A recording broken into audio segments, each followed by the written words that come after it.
প্রেমিকার টানে পাহাড় নদী দেশের সীমানা পার করে কি পেল বহরমপুরের আরিয়ান। প্রেম মানে না কোনো সীমান্ত, না কোনো কাঁটাতারের বেড়া।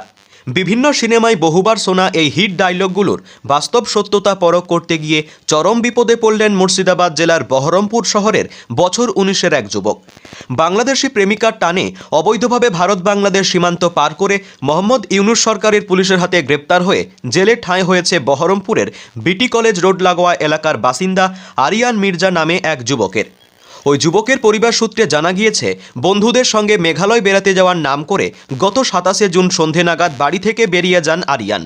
যদিও তার আসল উদ্দেশ্য ছিল বাংলাদেশ গিয়ে প্রেমিকার সঙ্গে দেখা করা। গত রবিবার অবৈধভাবে বাংলাদেশ প্রবেশ করার দায়ে বাংলাদেশ পুলিশ তাকে গ্রেপ্তার করেছে বলে সোমবার রাতে বহরমপুরের বাড়ির লোক জানতে পেরেছে। বাংলাদেশ পুলিশ সূত্রে জানা গিয়েছে, আরিয়ানের সঙ্গে বাংলাদেশের লালমনিরহাটের ডাওয়াবাড়ি ইউনিয়নের উত্তর বিছন্দই এলাকার এক তরুণীর সঙ্গে ফেসবুকে পরিচয় হয়। সেই পরিচয় থেকেই ঘনিষ্ঠতা এবং প্রেম। শেষ পর্যন্ত ওই প্রেমের টানে সীমান্ত পার করেছিল আরিয়ান। সূত্রের খবর, ফোনে একাধিকবার কথা বলে আরিয়ান এবং বাংলাদেশি ওই তরুণী বিয়ের ব্যাপারে মনস্থির করেন।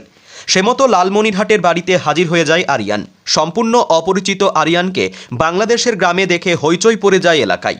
খবর পেয়ে ওই তরুণীর বাড়ি থেকে রবিবার রাতে আরিয়ানকে গ্রেপ্তার করে নিয়ে যায় হাতীবান্ধা থানার পুলিশ।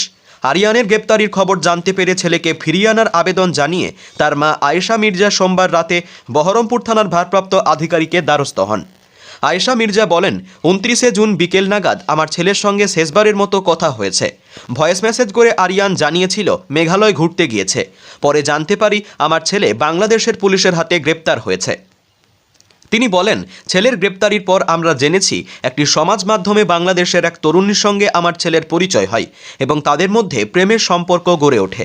প্রেমিকার সঙ্গে দেখা করতেই আমার ছেলে বাংলাদেশ গিয়েছিল। বাংলাদেশ যাওয়ার আগে আরিয়ান আমাদের কিছুই জানায়নি।